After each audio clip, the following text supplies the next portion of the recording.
Good evening and welcome to News 20 at 5. I'm Brea Baker. And I'm Taylor Bishop. Florida A&M University is now sitting on an additional 3,800 acres of land to the generous transfer from the U.S. Department of Agriculture. According to the USDA, the land will be used specifically for new research related to subtropical fruits and animals. The land will also be used for the university to conduct farming and organic farming. The land is located in the Florida Hernando County of Brooksville. And the trial of a man accused of second-degree murder began this morning. Earl Meekins is charged in the shooting of Markeith Gordon on July 4th of 2012. According to the court records, Meekins' driver's license was found in the driveway near the body of Gordon. Leon County Sheriff's deputies say the shooting began after an argument occurred involving the two men. Court records state that Meekins denied being involved in the shooting after his arrest. And a man is on trial again after a deadly shooting that happened back in April 2008. Marvin Noack is facing murder and attempted murder charges in a retrial. Prosecutors say they will possibly give a guilty verdict despite police destroying some evidence. Noack's original conviction was thrown out on appeal. Prosecutors say they have enough evidence and key witnesses for a conviction. We have more information about the gun bill that progressed through the Florida Senate. Here's Ashley Jackson with more. The campus carry bill is progressing through the Senate High Education Committee, where supporters of the bill argue that it will allow students, professors, and staff members to defend themselves against active shooters or sexual assault attacks. The non-supporters of the bill argue that the proposal is more likely to help attackers more than victims. The issue of guns on campus hits home when it comes to enrolled students at Florida A&M University, Florida State University, and Tallahassee Community College. Non-supporters believe that it will create a dangerous environment while colleges millions of dollars in security expenses. Ashley Jackson from the News 20 at 5 News Desk, back to you. The Florida Legislature special session started on Monday. Lawmakers scheduled 3 weeks for redrawing 40 state Senate seats after the Florida Supreme Court found they violated anti-gerrymandering laws when they redrew congressional districts after the 2010 census. The decision prompted the Senate to end a second lawsuit challenging the Senate map. There are 6 proposed maps for lawmakers to consider. The proposal could slightly alter the balance of power in the Senate. Republicans hold a currently 26-14 supermajority. And local leaders are pushing for plans to bring a community school to the south side of Tallahassee next year.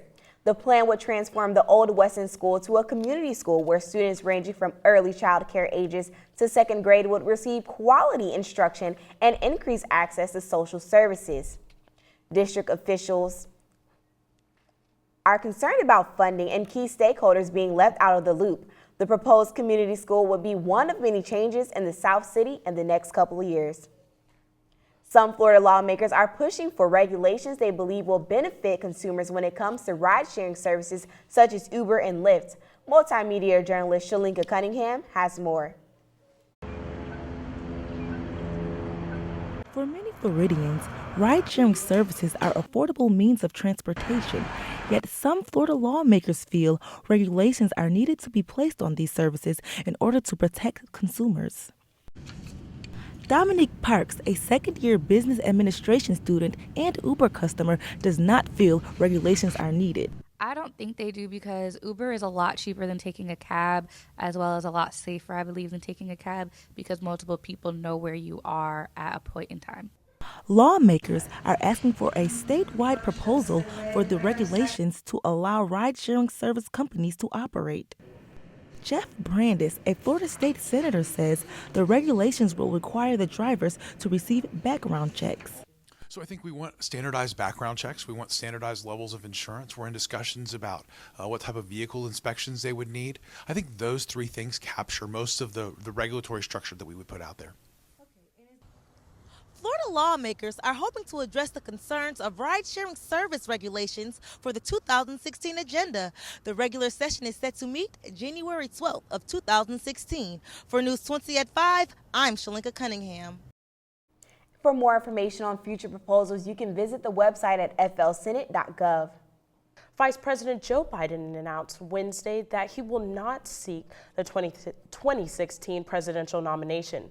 Biden says that there is not enough time to mount an effective campaign. Biden's decision comes after months of speculation over whether he would jump into the race. Biden says his ongoing grief over his son's death closed the window on him running for president. He also used the attention focused on the announcement of making a statement about his goals for the remainder of his time in office. Among these goals is the find a cure for cancer. And now here's Gabrielle Dawkins with eLive.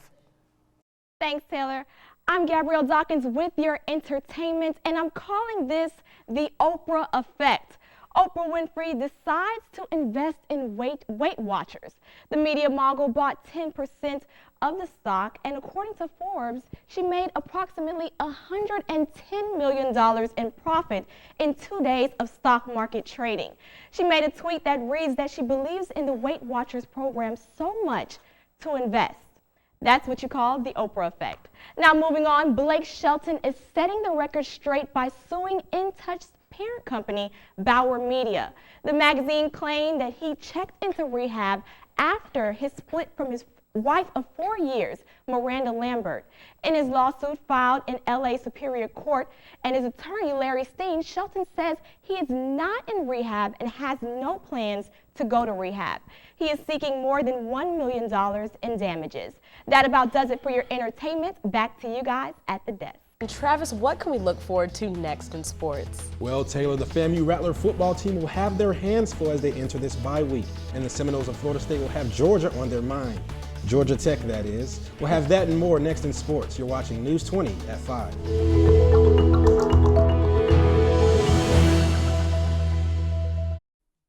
Welcome back to News 20 at 5. I'm Travis Milton with your sports. The Florida A&M football team is coming off a huge homecoming win and entering a bye week as they prepare to take on the #1 team in the Mid-Eastern Athletic Conference. The Rattlers will take on the 5-1 Aggies of North Carolina A&T next weekend as they look to spoil A&T's undefeated conference record. Last season, the Aggies defeated the Rattlers 41-20, but with the new leadership of first-year head coach Alex Wood, the Rattlers are hopeful for a win. This game will mark the Rattlers' final home game of the 2015 season. Game time is set for October 31st at 5 p.m. And that's going to do it for us tonight. For Shakori and Travis and Taylor, I'm Bray Baker. Thanks for watching News 20 at 5. And remember to visit us at the News 20 tab on the FAMU Online.